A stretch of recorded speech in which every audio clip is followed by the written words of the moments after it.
आज हम एक बहुत ही दिलचस्प विषय पर चर्चा करने जा रहे हैं। 18वीं सदी के भारत का शिक्षा तंत्र। इस ऐतिहासिक दौर की गहराई में जाकर हम यह जानेंगे कि किस प्रकार अलग-अलग क्षेत्रों और समुदायों में शिक्षा प्रदान की जाती थी और इस पर धार्मिक, सांस्कृतिक और सामाजिक कारकों का क्या प्रभाव था। आइए इन 11 महत्वपूर्ण बिंदुओं पर नजर डालें, जिन पर हम विस्तार से चर्चा करेंगे। 18वीं सदी के भारत का संक्षिप्त परिचय।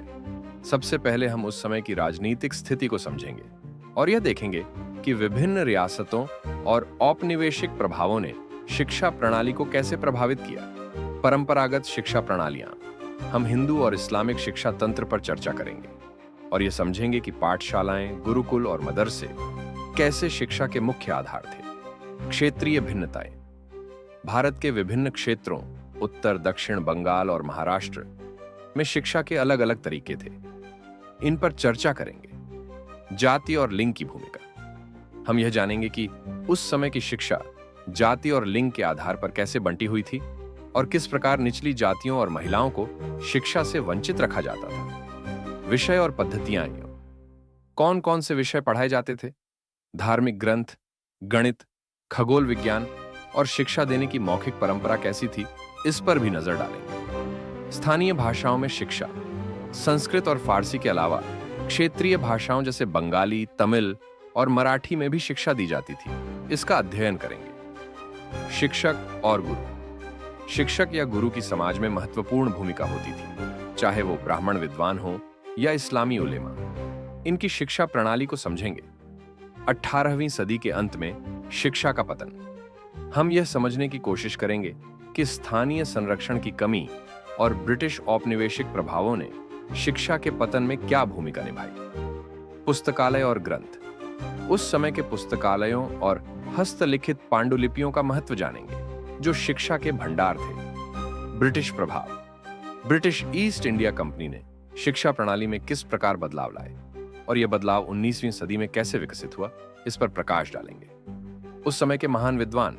हम उन महान विद्वानों पर भी चर्चा करेंगे जिन्होंने 18वीं सदी के भारत की शिक्षा और ज्ञान में अपना अमूल्य योगदान दिया। इन सभी बिंदुओं पर विस्तार से चर्चा करेंगे और इस ऐतिहासिक सदी के दौरान शिक्षा के विकास को समझेंगे। तो आइए 18वीं सदी के भारत की शिक्षा प्रणाली की गहराइयों में उतरते हैं। 18वीं सदी के भारत का संक्षिप्त परिचय और उस समय की राजनीतिक स्थिति को समझना महत्वपूर्ण है, क्योंकि यह उस समय की शिक्षा प्रणाली पर गहरा प्रभाव डालता था। यह सदी राजनीतिक और सांस्कृतिक दृष्टि से बदलाव की सदी थी, जहां परंपरागत भारतीय शासक और विदेशी शक्तियां दोनों ही भारत की शिक्षा, प्रशासन और समाज को प्रभावित कर रहे थे। आइए इस पर विस्तार से नजर डालते हैं। 1. मुगल साम्राज्य का पतन और क्षेत्रीय शक्तियों का उदय। 18वीं सदी के प्रारंभ में मुगल साम्राज्य अपनी अंतिम दौर में था। औरंगजेब की मृत्यु के बाद साम्राज्य की स्थिति कमजोर हो गई और उसके साथ ही केंद्रीय सत्ता का प्रभाव भी कम होने लगा। मुगल शासन के पतन के साथ ही कई क्षेत्रीय शक्तियां उभरने लगीं, जैसे मराठा साम्राज्य, राजपूताना रियासतें, सिख साम्राज्य, हैदराबाद का निजाम, बंगाल का नवाब और मैसूर के शासक। इन क्षेत्रीय शासकों ने अपनी शिक्षा प्रणाली और संरचनाओं का विकास किया। उदाहरण के लिए मराठाओं ने पुणे में संस्कृत और धार्मिक शिक्षा को बढ़ावा दिया। वहीं सिख शासकों ने गुरुद्वारों के माध्यम से शिक्षा का प्रचार प्रसार किया। 2. धार्मिक और सांस्कृतिक विविधता। 18वीं सदी का भारत धार्मिक और सांस्कृतिक रूप से बहुत विविध था। भारत में हिंदू, इस्लामी, सिख, जैन, बौद्ध और अन्य धार्मिक समुदायों का सह अस्तित्व था। इन धार्मिक समूहों के पास अपनी अपनी शिक्षा प्रणाली थी, जो उनके धर्म, संस्कृति और परंपराओं पर आधारित थी। हिंदू शिक्षा प्रणाली में गुरुकुल और पाठशाला, इस्लामी शिक्षा प्रणाली में मदरसा और मकतब जैसे शैक्षणिक संस्थान थे, जहां धार्मिक ग्रंथों के साथ साथ व्यावहारिक विषय भी पढ़ाए जाते थे। 3. औपनिवेशिक प्रभाव और ब्रिटिश ईस्ट इंडिया कंपनी।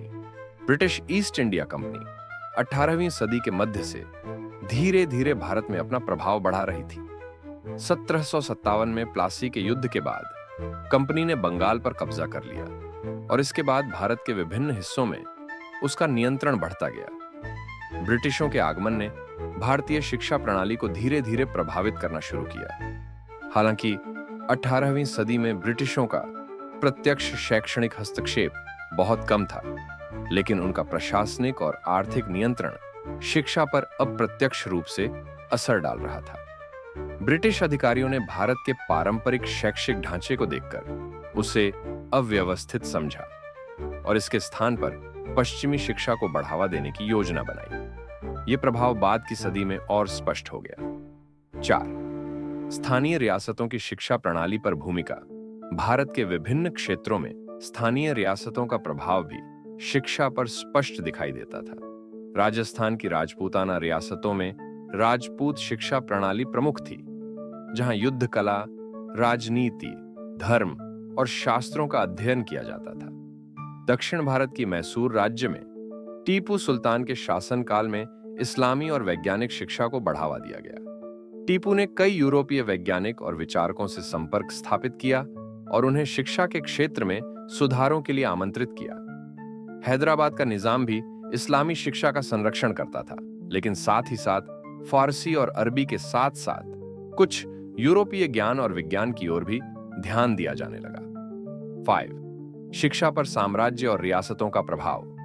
18वीं सदी के दौरान भारत के विभिन्न भागों में शिक्षा के स्वरूप को स्थानीय शासकों ने संरक्षित और प्रभावित किया। उदाहरण के तौर पर मुगलों के अधीनस्थ इलाकों में शिक्षा अधिकतर फारसी और अरबी भाषा पर आधारित थी। मराठा राज्य में संस्कृत, धर्म और न्याय शास्त्र के अध्ययन को विशेष रूप से बढ़ावा मिला।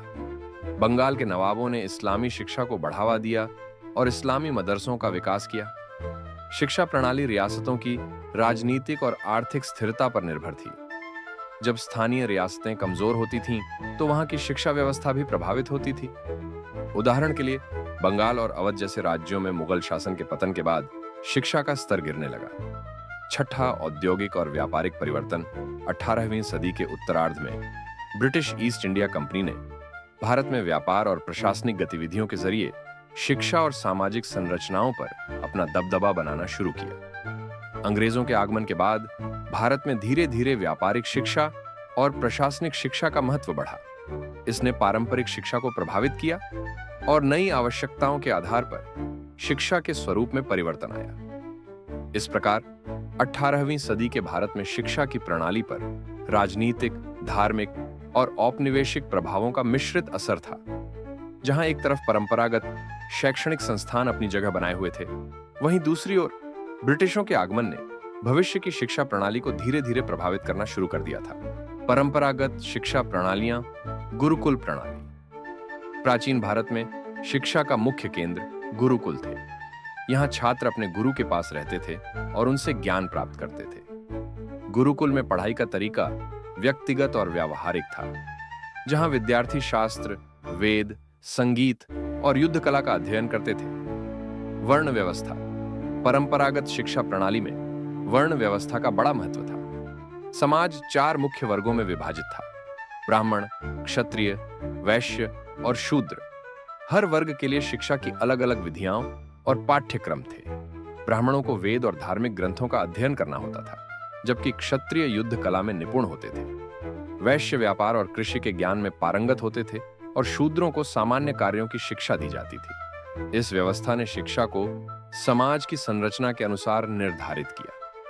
शिक्षा का माध्यम। परंपरागत शिक्षा का माध्यम मुख्यतः मौखिक था। ज्ञान को गुरु से शिष्य तक सुनकर और व्यवहारिक अनुभव के माध्यम से पहुंचाया जाता था। शिक्षण का यह तरीका व्यक्तिगत और सामुदायिक था, जिसमें चर्चा और संवाद का बड़ा स्थान होता था। महिलाओं की शिक्षा। परंपरागत शिक्षा प्रणाली में महिलाओं की शिक्षा का स्तर काफी सीमित था। अधिकांश स्थानों पर महिलाओं को शिक्षा से वंचित रखा जाता था। हालांकि कुछ क्षेत्रों में, जैसे कि मथुरा और काशी, महिलाएं कुछ विषयों में शिक्षा प्राप्त करती थीं।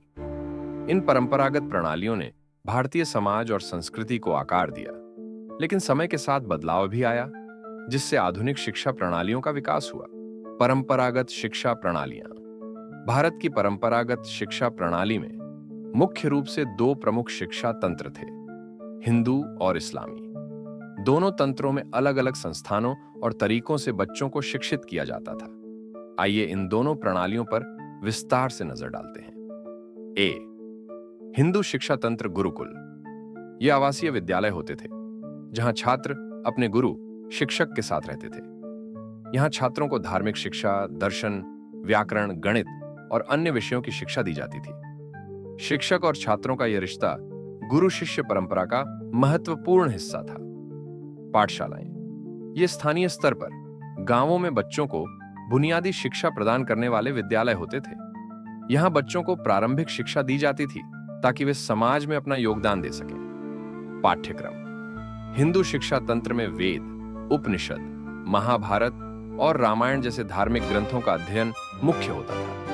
इसके अलावा छात्रों को संस्कृत भाषा और गणित की भी शिक्षा दी जाती थी। शिक्षा पद्धति, इस प्रणाली में मौखिक शिक्षा का बहुत महत्व था। शिक्षक छात्रों को बड़े ग्रंथ याद करवाते थे और वे इन्हें गुरु के मार्गदर्शन में याद करते थे। ब, इस्लामी शिक्षा तंत्र, मदरसे और मकतब। इस्लामी शिक्षा तंत्र में मदरसे और मकतब मुख्य संस्थान थे। इन संस्थानों में मुस्लिम बच्चों को प्रारंभिक से लेकर उच्च स्तर तक की शिक्षा दी जाती थी। मकतब, ये प्राथमिक शिक्षा केंद्र होते थे जहां बच्चों को कुरान की तालीम और बुनियादी शिक्षा दी जाती थी। मदरसे, ये उच्च शिक्षा के केंद्र होते थे जहां छात्र कुरान, हदीस, इस्लामी कानून, फिकह, अरबी व्याकरण, तर्कशास्त्र, खगोल शास्त्र और कभी-कभी गणित जैसे विषयों का अध्ययन करते थे।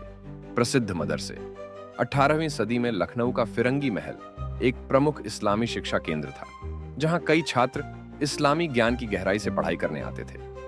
शिक्षा पद्धति, इस्लामी शिक्षा में कुरान को याद करना और इस्लामी कानून और धर्मशास्त्र का अध्ययन महत्वपूर्ण था। छात्रों को हृदयस्थ करने की कला सिखाई जाती थी और वे इस्लामिक कानून, धर्मशास्त्र और संबंधित विषयों में प्रशिक्षित होते थे। इन दोनों शिक्षा प्रणालियों ने न केवल शैक्षणिक बल्कि सांस्कृतिक और धार्मिक पहचान को भी गहरा किया। ये प्रणाली उस समय के सामाजिक और धार्मिक मूल्यों को आगे बढ़ाने में सहायक थी।